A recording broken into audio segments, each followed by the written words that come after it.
Learners की सबसे बड़ी समस्या है कि कितनी भी ग्रामर सीख लें, जब इंग्लिश बोलनी पड़े तब कुछ याद ही नहीं आता। इंग्लिश लैंग्वेज का सेंटेंस स्ट्रक्चर हिंदी से काफ़ी अलग है, इसलिए ट्रांसलेट करते हुए शुरुआत करेंगे तो प्रोग्रेस बहुत ही स्लो होगी। ग्रामर रूल्स इतने सारे हैं, फिर उनके एक्सेप्शंस हैं। कब तक बैठे रहेंगे यह सोचकर कि मैं पूरी ग्रामर जब सीख लूँगा ना तभी बोलना शुरू होऊंगा। आज सीखेंगे कि इंग्लिश स्पीकिंग शुरू कैसे करें। शुरुआत में इंग्लिश के कॉमन फ्रेजेस सुनें और दोहराएं, लिख लें, पढ़ें, याद करें, स्पीकिंग प्रैक्टिस करते रहें। हर दिन अपने आप को याद दिलाते रहें कि जो बात आपने इंग्लिश में बोलनी सीख ली है ना, आगे से उसे इंग्लिश में ही बोलेंगे।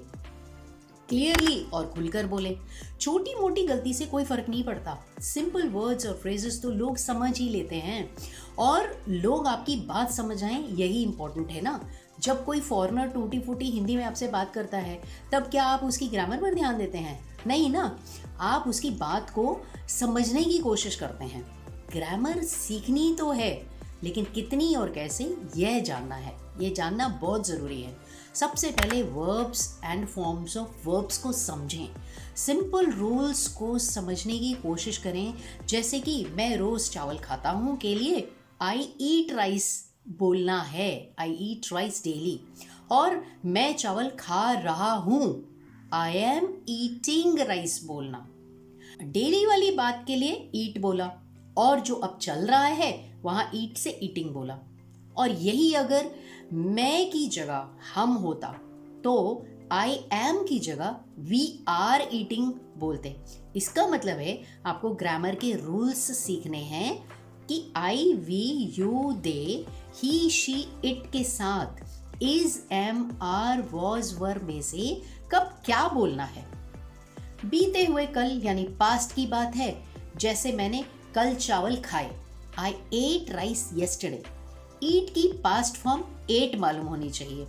मैंने चावल खा लिए हैं या मैं चावल खा चुका हूं, तब आई हैव ईटन राइस बोलेंगे। आपने यहाँ ग्रामर का रूल सीखा, आई वी यू दे के साथ हैव और ही शी इट के साथ हैज बोलना है। और यह भी कि हैज या हैव या हैड के बाद थर्ड फॉर्म ऑफ वर्ब बोलते हैं, जैसे हैव ईटन बोला। परफेक्ट टेंस सीखा आपने। और जब सिंपल फ्यूचर की बात है, जैसे मैं चावल खाऊंगा, आई विल ईट राइस बोलना है। विल से पता चल जाता है कि बात फ्यूचर की या भविष्य की है। ग्रामर का रूल सीखा यहाँ पे कि विल के बाद फर्स्ट फॉर्म ऑफ वर्ब यानी विल ईट बोलना है। सिंपल से सेंटेंसेस सीखकर स्पीकिंग प्रैक्टिस करते रहें, जैसे I am a teacher, we are teachers, he is a teacher. Most common verbs सीखें। Regular verbs and irregular verbs की 3 फॉर्म्स का टेबल और लिस्ट अलग अलग करके बनाएं, क्योंकि 3 फॉर्म्स बनाते समय अलग अलग पैटर्न्स होते हैं। Regular verbs and irregular verbs के मेरे वीडियोस भी देख लें। आई, मी, माई, माइन, माई सेल्फ के सेंटेंसेस की स्पीकिंग प्रैक्टिस करते समय आप प्रोनाउंस सीख रहे हैं। तब यह सीख रहे हैं कि I, we, you, they, he, she, it की इस तरह की फॉर्म्स कैसे बनती हैं। स्पीकिंग प्रैक्टिस करते रहें, और जब भी कोई डाउट हो उससे जुड़े ग्रामर रूल्स सीखते जाएं। उस समय उतनी ही ग्रामर पढ़ें जिससे आपका वो डाउट क्लियर हो जाए, ताकि ज़्यादा कंफ्यूजन ना क्रिएट हो और आपका इंटरेस्ट बना रहे। जब भी कोई डिफरेंट सा सेंटेंस सुनाई दे, बोलना सीखें उसको।